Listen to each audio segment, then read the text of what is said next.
everyone, I've moved to LA to pursue my YouTube career. Just kidding, although I have moved, just not to LA. So today, inspired by the Fung Brothers, we're talking NOVA Asians versus SOVA Asians. So NOVA stands for Northern Virginia and SOVA stands for Southern Virginia. Now, a lot of NOVA kids don't really use the term NOVA until they move away from NOVA to describe where they're from. This is especially true for college students. When I went to college, that's the first time I met NOVA kids, and so I kind of invented my own term to describe where I was from, which is SOVA. Although people made fun of me for calling it SOVA, I looked on Urban Dictionary. It turns out other people were using the term too. So Virginia is shaped like this, and then there's this side, which is Southwest Virginia, which has its distinct separate culture. And then there's the Tidewater region, which is Virginia Beach area, which I wouldn't consider SOVA. And then there's Central Virginia, and then there's SOVA, which is the south side of Virginia. NOVA is the suburbs of DC.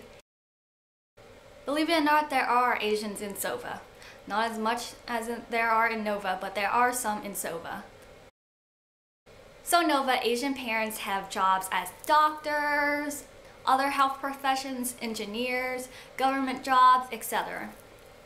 In SOVA, a lot of Asian parents didn't go to college like the Asian parents in NOVA, so they work in factory jobs. So back then, Southside Virginia was king of tobacco, furniture, and textile, and that's why my dad moved here from California. Before, the dads were only working, but after the recession and after these companies started to move outside of the states, SOVA Vietnamese moms had to start working. And a lot of Vietnamese women in SOVA work in nails. That's like a common stereotype of Vietnamese women, and it's true because it's the most economically ideal situation. They make money. You don't need to know it. You only need to know basic English to do nails. Now, I'm not saying that NOVA Asians don't do nails also, but it's less common. So in NOVA, you have TJ, which is predominantly filled with Asians. In SOVA, we have Governor's School, like the Piedmont Governor's School, but those are only half day and only for junior and senior year. In SOVA, there's no place to club. In NOVA, there are clubs in DC and whatnot. NOVA Asians have a vast array of options to go to when they crave Asian food, from Korean barbecue, Vietnamese food, bingsu. I never had any of that. Well, I had pho so the best place in SOVA to get Asian food is your parents' home.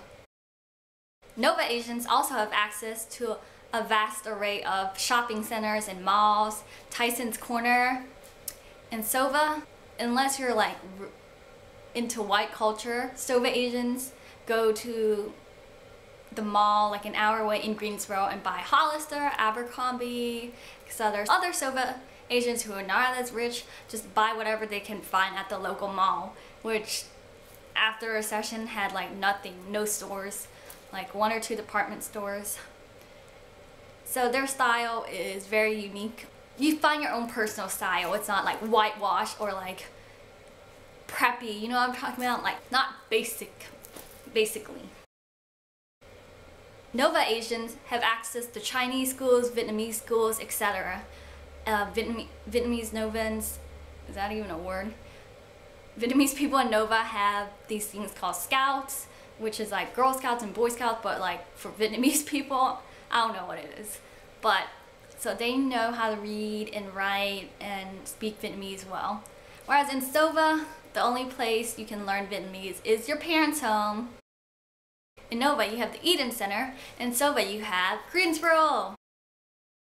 SOVA Asians have a southern accent. My southern accent is very subtle, or it has gone away since I went to college for 4 years, but when I first came to college, some people noticed my southern accent and some people didn't. DC has these scary things called derechos.